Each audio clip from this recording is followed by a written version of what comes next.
Welcome back, everyone, to the Bears Profit Plays YouTube channel. Today is August 7th, and I'm back breaking down the games for the Wednesday night slate of games in the MLB. We're going to be looking at a couple more matchups today. The first one's going to be between the Chicago White Sox and the Oakland Athletics, and the best play of the day will be between the Detroit Tigers and the Seattle Mariners. Four more player props today, and the two best player props being towards the end of the video. I hope everybody enjoys their Wednesday, and let's break down some ball. All right, guys, let's get into this graphic from Tuesday night's slate of games. We still have some stuff going. Yankees got rained out, which hurt two of our plays over 5.5 runs, and Aaron Judge to go over 1.5 base. We still have Salvador Perez in actions. Phillies have not started yet, and Alec Boehm have not started yet. But Salvi is currently over 2 going up against Brian Bayo in a 3-1 game going up against Royals against the Red Sox there. Nick Lodolo did cash us under 2.5 runs, kept shooting himself in the foot, especially in the fourth inning. He gave up, I think it was 3 walks in a row, allowed 2 runs in that inning. But other than that, he was perfect. Went 6 innings, 99 pitches. Did a pretty good job shutting down the Marlins. So we are 1-0 currently on the day. Here's a look at the leaderboard. 1-0 on the player props right now. Going to stay at 0-0 on the game picks. Hopefully Salvador Perez picks us up a sweep on the best bets with a 2-0 player props. We're going to get right into these games for Wednesday, and I'm going to do it to you guys.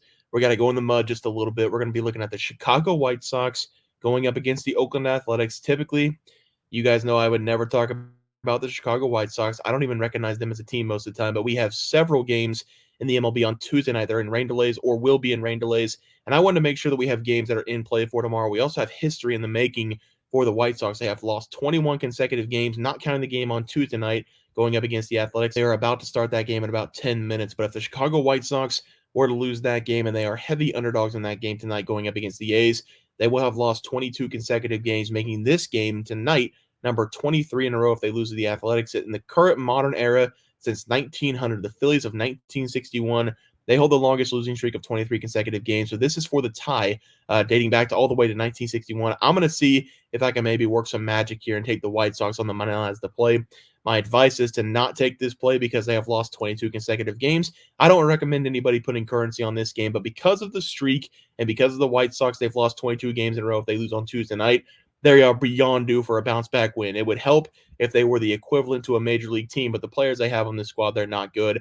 The White Sox, they do have better pitching than the Colorado Rockies this season, but the batting lineup has been atrocious all year. I really think the White Sox, they have a chance on Tuesday night because Ross Stripling is going to be on the mound for the Athletics. But let's just say they lose that game, and they're going to now have Joey Estes on the mound to try to give them loss number 23 in a row. Joey is coming into this game with a 4.77 ERA, and he has been a lot better over the last couple games, but he has given up 2+ runs in 8 of the last 10. The reason I don't take the White Sox is because there's hardly anything I can say to make anybody want to put money on the White Sox, and I'm not going to start with this game.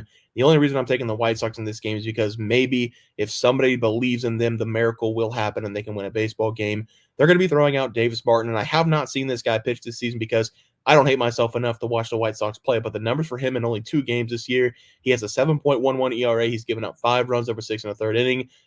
Again, I can't say anything about positive about the White Sox, but I'm going to watch this game because we do have the history aspect if they lose on Tuesday night.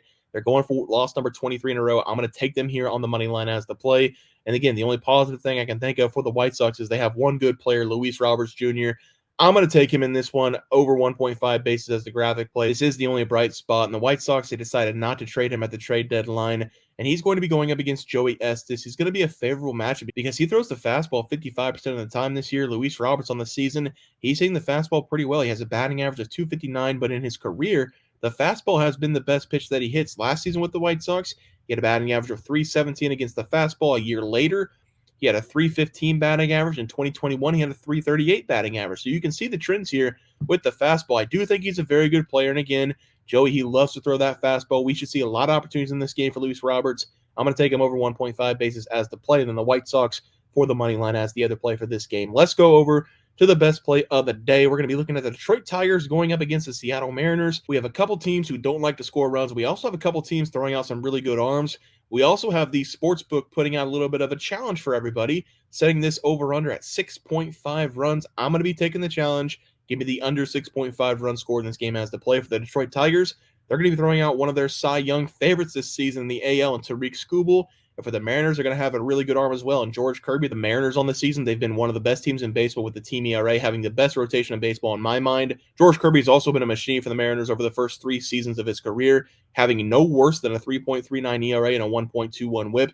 This season, he's coming in with his best numbers of his career, a 3.04 ERA, a flat one whip. He has been excellent for the Mariners over the last 4 games as well. He has given up a total of 4 runs going up against some quality teams, including the Boston Red Sox and the Houston Astros over the last 4 games, adding in the Angels and the White Sox. And we should see him settle into this game fairly easily going up against the Tigers, who have sort of given up after the trade deadline. I thought the Tigers were maybe a team to look at for making a playoff push, but at the trade deadline, they sold instead of bought. They got rid of Jack Flaherty. That basically told me they were waving the white flag on the year. They have not been a very competitive team since the All-Star break, and I do expect them to struggle in this game going up against George Kirby. The guy that I thought the Tigers were actually going to be trading for was Tariq Skubal. They decided to keep him, and I don't know if they just couldn't get a deal done or if they wanted to keep him for the future, but keeping him, I think, is the best option. This is one of the best arms in baseball, 2.57 ERA, a 0.95 whip. He did struggle in his last game going up against the Kansas City Royals, but I'm not going to judge him too much off of that appearance because the Royals, they are an interdivision team. They've seen him a lot over his career. He's now been with the Tigers for 5 consecutive seasons. I do think he's going to have a bounce-back start here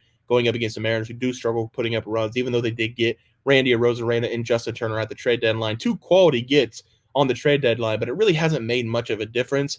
This is still one of the worst teams in baseball putting up runs, and Skubal on the season doesn't have a whole lot of games where he's given up more than 2 runs, and he does go 6 or 7 innings very consistently. The book is challenging us here. I'm taking the under 6.5 runs as the play. For the player prop on the screen, I'm going to take a chance on Matt Vierling in this game, over 1.5 bases. And while George Kirby has been good for the Mariners, giving up only 3 runs over the last 2 games, he has given up a combined 17 hits over the last 2 games. He's been good getting himself out of jams, and I don't really care about the runs whenever we're looking at player props. I'm more concerned about the hits given up. He gave up 6+ hits in back-to-back games, even though he did keep the runs to a minimum. And Matt Vierling has been very good for the Tigers this year. He's coming in with a 250 batting average. He has a lot of extra base hits this year going up against right-handed pitching, including 11 home runs, 15 doubles, and 5 triples. I like him in this game to give the Tigers some sort of spark on offense.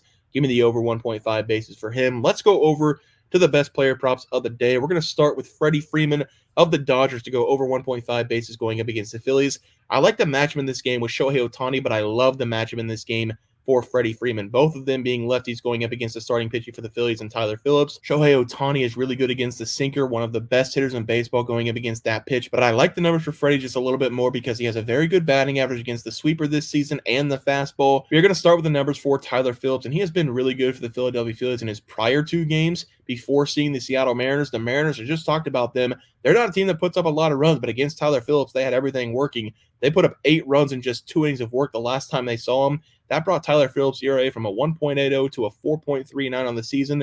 Being in 5 games so far for the Phillies, he is a right-handed pitcher this season, so I do want to attack him with a lefty in the batter's box. That's why I talked about Ohtani a little bit. That's why I'm taking Freddie Freeman in this game. The numbers for Freddie Freeman this season going up against the right side, they've been very good. He's coming in with a 312 batting average, 32 extra base hits, and we should see another double in this game out of Freddie Freeman going up against Tyler. I talked about that sweeper a little bit. He's hitting that pitch 485 in the season, and that's going to be the most thrown pitch in this game out of Tyler Phillips.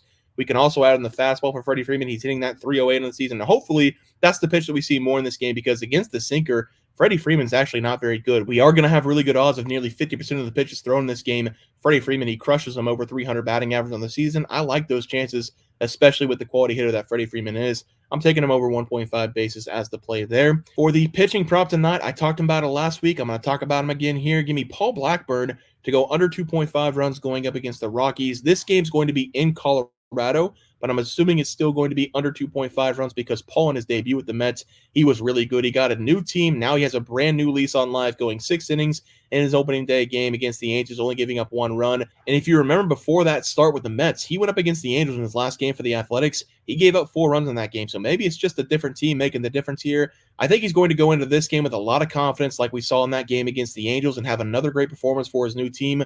The Rockies on the year, they are right in the middle of the pack in batting average this season, and they're also in the middle of the pack of hitting the fastball this year, but the one thing that the Rockies struggled this season with is the changeup. They're not very good at hitting off-speed pitches, and whenever Paul Blackburn has this stuff going, he's going to set you up high with that fastball, and then he's going to drop that changeup on you. His batting average against opponents trying to hit that changeup this season is 156. That is one of the better batting averages on the season for that pitch. I like him in this game, even though he's going to have to battle the elements going up against the Rockies at Coors Field. Give me Paul Blackburn here, under 2.5 runs. I also like the strikeouts for him in this game, but just for my one play, I'm going to go under 2.5 runs as the play here. All right, let's take a look at the graphic recap. We are going to be taking the White Sox on the money line again. Personally, my professional advice is not to bet this game. I'm going to do it just for the history. I want to see the White Sox win a game instead of lose 23 in a row. I'm going to take Luis Robertson in that game over 1.5 bases going up against the A's. Matt Vierling over 1.5 bases going up against the Mariners. Give me the Tigers and the Mariners under 6.5 runs as the best play of the day. Freddie Freeman over 1.5 bases getting the matchup against Tyler Phillips. And then Paul Blackburn under 2.5 runs. Also like the strikeouts, but for the video, under 2.5 runs as the only play. Guys, that's going to do it. The MLB picks and props for Wednesday, August 7th slate of games. If you guys enjoyed the content, please sure to drop a like on this video and subscribe to the channel below. See you guys next video, and thanks for watching.